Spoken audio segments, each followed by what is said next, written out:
Scholars have long pondered the burden of proof.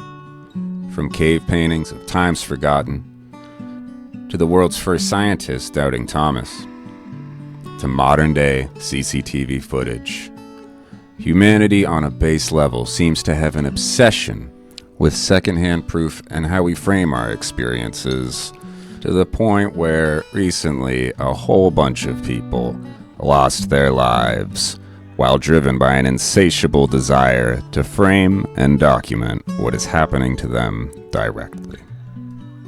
And while all of that seems very intellectual and important to investigate, what I want to talk about today is Lara Croft's polygonal breasts.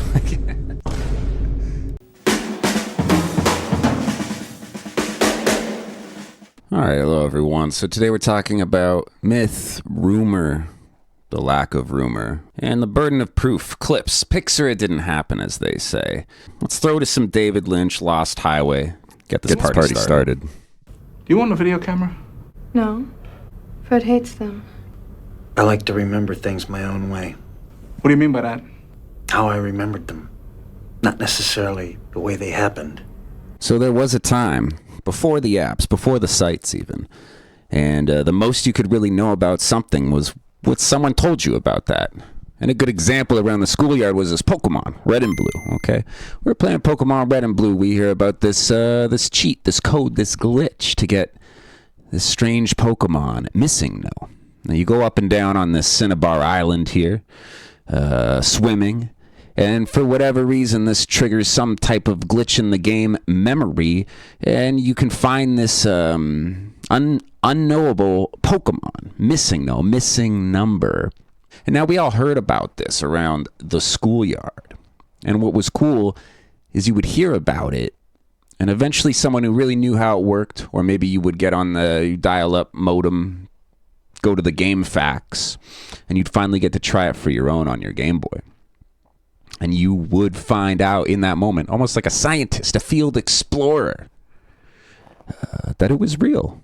One of my favorite ones from that same era, as I mentioned, was the infamous Lara Croft nude raider. Holy shit.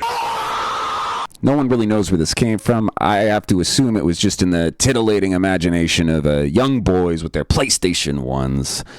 And what's interesting about this rumor is it never was in the game. It was not a real thing. It existed only in our minds and imaginations. The idea of it was the experience of it. We simply told each other that it was possible, and in our theater of imagination, enjoyed that possibility without the actual manifest of it. But what happens next is interesting in this particular case. People started, producing real screenshots, hacking the ROM. Magazines ran articles to prank people. Game Genie type hardware would come out and texture Lara Croft nude, retroactively creating this from what was born in a fever dream, manifesting it into the reality. Experiential data. Because always having definite proof of something or always needing it can be a loss. It can be a loss of where the faith in imagination. Now here's an example, okay? Ryan Sheckler, kind of the Justin Timberlake of skateboarding, how shall we say? Timberlake. And he was talking about this very big staircase, El Toro, okay? Jake Phelps, the editor-in-chief at Thrasher at the time, and kind of the tastemaker for skateboarding culture as we know it, this sort of go big, go home, go gnarly, climb fences type energy. Here's the key clip. This is what I heard. That you backside flipped El Toro. Yes or no? Yes. Uh-oh, Shacky, you've been a real naughty boy, haven't you? And he didn't. And he could never provide the clip. He said, this is what I heard.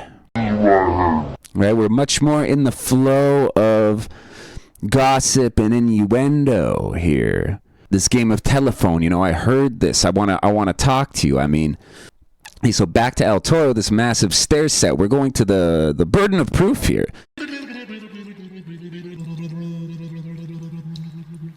So Chris Joslin in 2018 goes to tray flip this set here. And this is an interesting clip here. Let's roll the clip. This clip's interesting because he tray flips it, he lands it. But of course, anyone would say he's not rolling away here. He clearly fell off his board. He actually, his board, and this is not a common thing, but his actual truck, like the metal hanger that the wheels are sitting on, the metal hanger exploded in some capacity. I was over it. I was like, had it been my fault I didn't roll away, yeah, I'd have this vengeance in me of like, you didn't do it. But at the same time, I have this kind of personal satisfaction of the fact that I know I basically kind of, in a way, did it. You know what I mean? So he was ejected from the board, and this very clip was highly controversial. And it wasn't good enough. And it wasn't good enough for him. It wasn't good enough for us. That was 2018. Now fast forward 7 years later, 2025, he goes back. Same trick, perfect landing. No explosion. And this gave him Skater of the Year. So why am I bringing this up? Well, interesting how the clip, the proof of the event is in skate culture more important. I think like what compelled me to include all this skate stuff is, for me, it was the first time encountering a sort of high proof art form or hobby in a time when proof was not as required in the 90s. They're going to greater lengths to bring the cameras and camcorders to capture these almost exotic experiences, and experiences that you would say, no, I don't believe you. He didn't do that. That didn't happen. And bringing it back almost like some type of like explorer in a strange land, seeing animals you've never seen before. As while doing research for this Pixar It Didn't Happen type of idea, I actually came across like a few scholarly articles, but they were pretty derivative and honestly just not very good. So I plugged it into Google Trends and tried to get to the source of these spikes, which I couldn't. But I did come across the origin, or the farthest back mention of this Pixar It Didn't Happen, which is pretty good. On this gaming site, Tribal War, there's a thread titled, "So My Sister Has Her Hot Friend Over." And the original post is, she's pretty hot, and I'm like totally having pillow fights and tickling her and shit. And the first response is obligatory Pixar It Didn't Happen.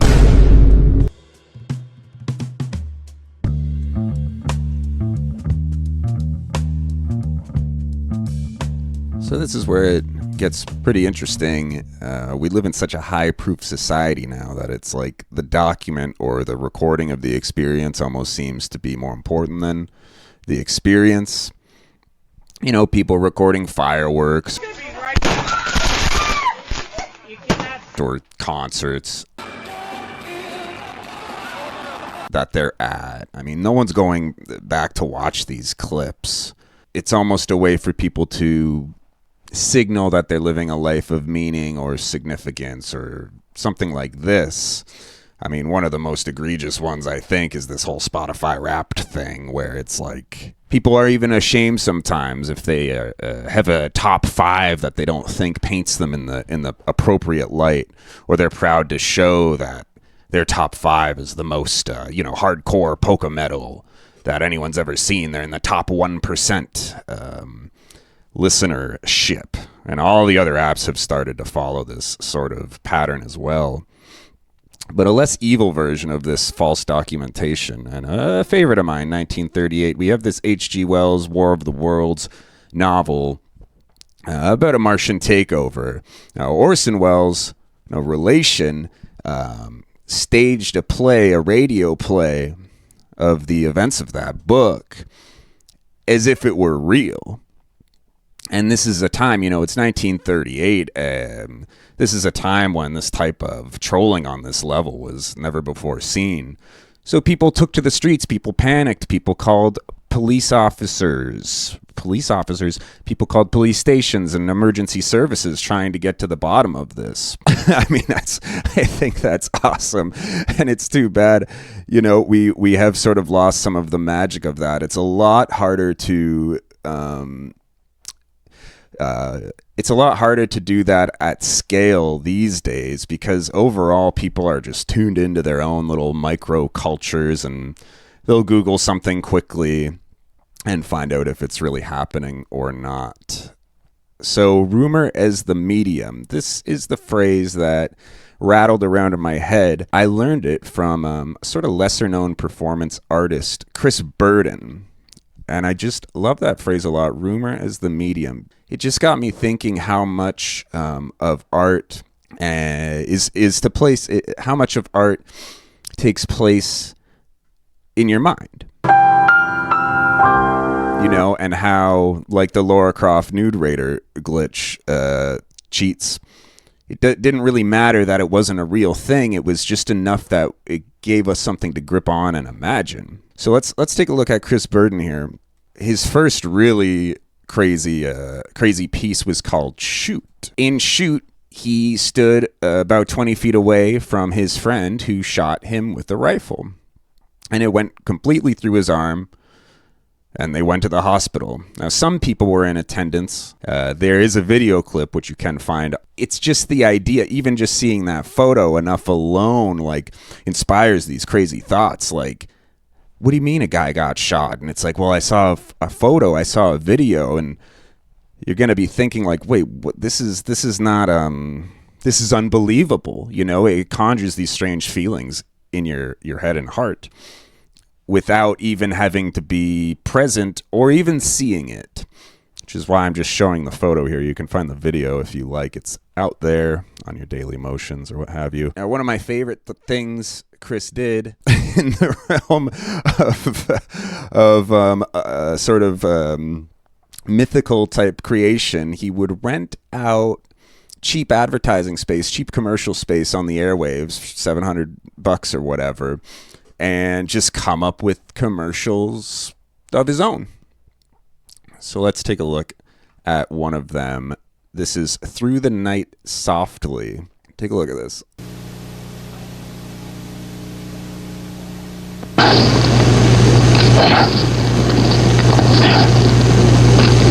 So yeah, that is him bound and cucked, crawling without the use of his limbs, shirtless through broken glass. And you got to realize this is just coming on at 3 a.m. after an infomercial for cleaning products, cigarettes, whatever. So you're gonna have anyone who saw it kind of be like, yeah, I saw the strangest thing on TV last night. Was this guy? He seemed to be in trouble, crawling through this glass. To me, that's exciting. That's fun. All right, so let's see a little bit more from Chris. And here's another commercial for him. And this one just tickles my heart. It's called Promo. And take a look. Leonardo da Vinci, Michelangelo, Rembrandt, Vincent van Gogh, Pablo Picasso, Chris Burden. Leonardo da Vinci, Michelangelo, Rembrandt, Vincent van Gogh, Pablo Picasso, Chris Burden. Dream Sauce Media. So, paid for by the Chris Burden artist. I love that one so much because it's like he's just forming an association, saying, "Yeah, me too. I'm one of the guys." Let's take a look at what he had to say about it. This was many years after. Go ahead, Chris. The thing I really like about that advertisement is that it's true.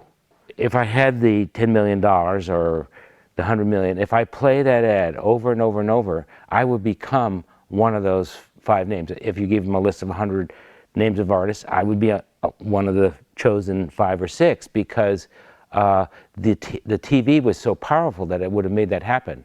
Which is so brilliant to me and so cheeky, because even in the credits he puts, you know, paid for by Chris Burden. So there is a sort of light-hearted, self-deprecating thing to it. So all this is swirling around in my mind, you know, and we don't really have access to that type of like monoculture anymore. Everyone is segmented and niched out. But hopefully this gets you thinking, you know. Something I've always disliked as an enjoyer of art is hyperrealism. I see hyperrealism as like the kind of one of the lower forms.